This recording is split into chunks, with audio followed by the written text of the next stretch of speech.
Hello, everyone, and welcome back to Psychiatric Exile. We continue the countdown in the channel for the top 100 animated films of all time, or rather, my top 100 animated films. This is a subjective list, and I'm using the GameProf's rating system to to rate the movies in terms of how much I like them. This week we're gonna cover movies 70 through number 61, and we start at number 70 with Song of the Sea, another cartoon saloon production. We had seen The Wolfwalkers earlier in the list. This one also directed by Tom Moore. This one was released in 2014, and I scored it as a 3.5 out of 5. Beautiful fable. Stunning artwork as usual. Love the story and the characters. Not as dark as Secret of the Kills, and it's a personal preference. Not necessarily a bad thing, but that's the only thing that I could come up with in terms of the bad, and nothing really ugly about this movie. Number 69 is Ghost in the Shell Solid State Society, directed by Kenji Makiyama. It's a production IG release from back in 2006. I give this one a 3.5 out of 5. And it's an interesting case. It's the first movie, and it may be the only movie in my list where I could come up with nothing great about it, nothing exceptionally great. Uh, it's a middle of the road movie as far as Ghost in the Shell movies go. The good is that we see Togusa on the limelight, and that's great to see. The bad is we don't get enough major here in this movie, I think, and the plot feels like the stakes are pretty low, especially compared to other Ghost in the Shell movies.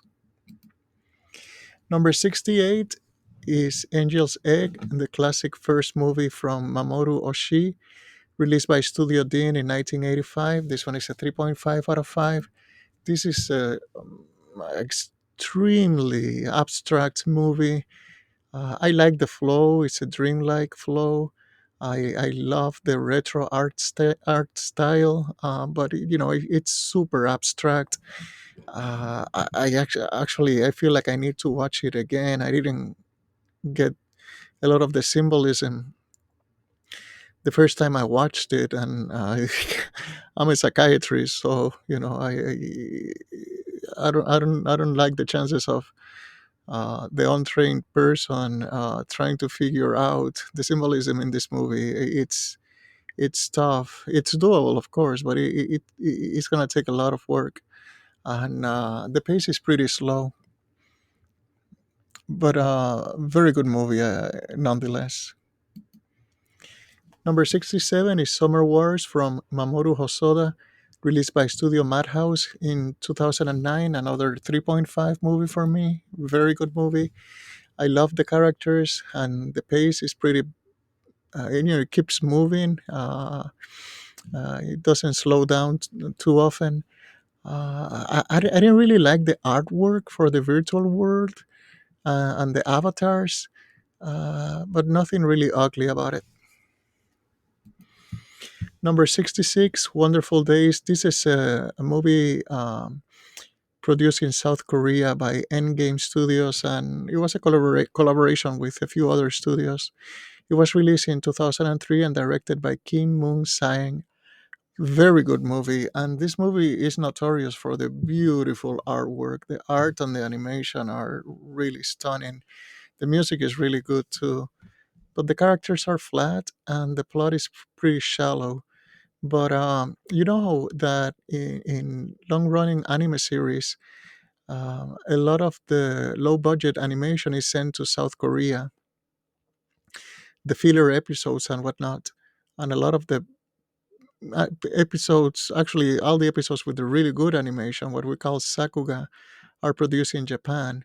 And this was a statement, I think, of South Korean studio saying, you know, we don't have to only do low budget animation. We have the talent to produce really stunning art and animation in animated movies, and I think this was their statement. Number 65 is Neo Tokyo, and this is an anthology film. And my God, the talent involved here is unbelievable. We have Rintaro, Yoshiaki Kawajiri, and Katsuhiro Otomo. So, you know, uh, doesn't get much more impressive than that. Released by Studio Madhouse in 1987. Very good movie. The talent involved, again, it's completely exceptional. Art and animation are outstanding. I feel like the movie is too short, and like I've said, with all these anthology films in my list, you know, we get the jarring changes in tone and style, which are common in this type of of film. You know, it may be an issue for it is an issue for me. It may not be an issue for everybody. Number 64, Unico in the Island of Magic, directed by Moribi Murano. Again, another Studio Madhouse production. This one from 1983. A really good movie. The source is from an Osamu Tezuka manga, so it doesn't get any much better than that. The characters and the story are amazing, and actually, the art in this movie is really good too.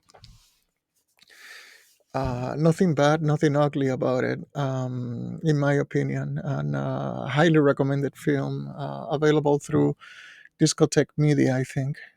In fact, that release has every Unicom movie, the two movies, and then the pilot episode. For those who are not familiar with the source, Unico, it's a play of words between unicorn and unique. And it's this little guy we see here. He has the power to make people happy, and the gods expel him. Talk about exile, another psychiatric exile. And he cannot stay in the same place for too long. Once people start forming memories of him, he has to move to a new place and forget everyone that he became attached to. And of all the adventures that were animated, this is easily the best and most engaging. It's supposed to be a movie for children, but you know, I think if I watched it as a child, this movie would make me pretty scared and pretty sad too. Uh, Very good movie. Number 63, Kubo and the Two Strings, directed by Travis Knight from the great studio Laika, released in 2016. 3.5 out of 5 for me. I love the style, very unique in terms of what they did in this movie, mixing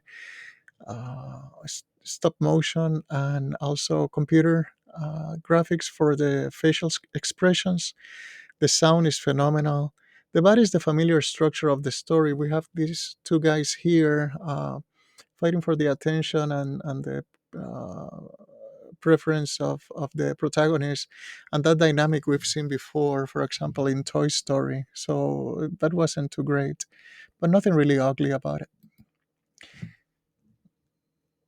Number 62 is The Secret World of Arieti, directed by Hiromasa Yonebayashi, released by Studio Ghibli back in 2010. 3.5 out of 5, very good movie.